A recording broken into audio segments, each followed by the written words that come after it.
I just did my hair, Einstein. Are you gonna destroy it?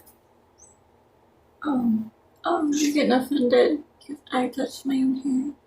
So offended. It's not my hair anymore. It's your hair, right? I built a nest for you.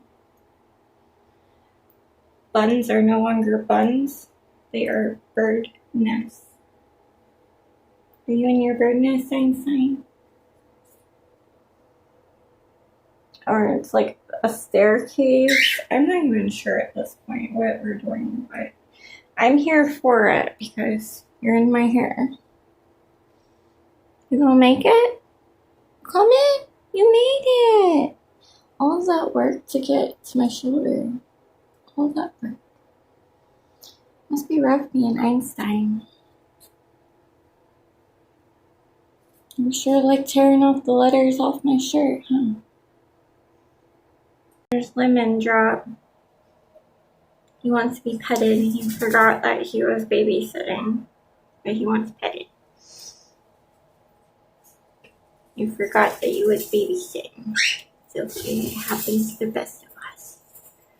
Usually he's throwing wings and making sure he don't come close to the eggs, but he wanted love, so he forgot that he was keeping track of the babies.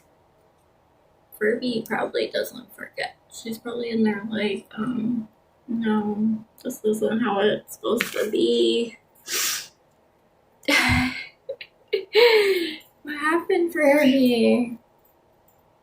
Lemon Drop's being nice.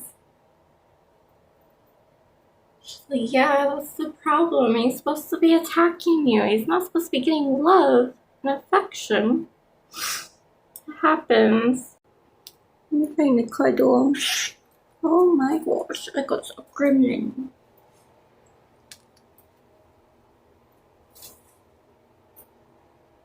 You're wearing my hair.